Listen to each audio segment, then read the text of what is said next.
بسم الله الرحمن الرحیم. السلام علیکم. زمارونو خویندو نن درته د الله پاک صفاتی نوم القوی جل جلاله د دې معنا او یو څو ډیر اوچت خاصیتونه خیم چې زمونږ لپاره پکې ډیرې فایدې او برکتونه دي. نو دا ویډیو به تر اخره پورې ضرور ګورئ او د نورو دوستانو سره به هم د ثواب په نیت باندې مخې ته ضرور شیر کوئ. زمارونو خویندو القوی جل جلاله دا د الله پاک صفاتی نوم دی. معنی دا د ډیر قوت خاوند. اوس د دې څو خاصیتونه دي دغه زده کړئ. نمبر ایک خاصیت دا دی زمارونو خویندو چې څوک هم کم همت وي همت پکې نه وي نو هغه دې دا القوي وایي انشاء الله با همت بشي، او که څوک کمزوری وي نو هغه دې هم دا القوي وایي انشاء الله زورور بشي، او که څوک مظلوم دا القوي وایي نو انشاء الله خپل ظالم به مغلوب کړي. نمبر دو خاصیت دا دی زمارونو خویندو چې د ظالم د هلاکت دپاره یا د هغه د ظلم نه د بچ کېدو دپاره 1000 پیرې دا القوي ویل ډیر فایدهمند دي.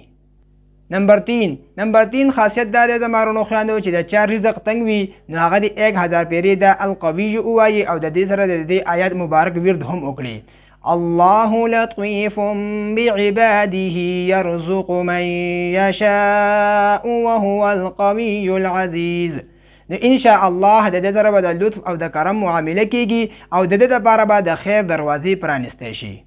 نمبر 4 خاصیت دا دی زمارونو خویندو چې څوک هم په کثرت سره دا القوي وایي نو ان شاء الله صاحب قوت بشي او ضرب او لوی مرتبې ته ورسي. نمبر 5 خاصیت دا دی زمارونو خویندو چې د چا هم هیر سیوا وي نو هغه دې د جمعې په 2 ساعت کې په کثرت سره دا القوي وایي ان شاء الله هیر به ختم شي. نو داو دوستانو د القوی جل جلاله چې د الله پاک صفاتی نوم دی د دې یو څو بهترین خاصیتونه امید دی چې تاسو به پرې پوه شوئ. دا ویډیو د نورو دوستانو سره د ثواب په نیت ضرور مخې ته شیر کړئ او موږ په خپل دعاګانو کې ضرور یاد ساتئ. تر د بلې ویډیو پورې راکړئ اجازت. جزاک الله.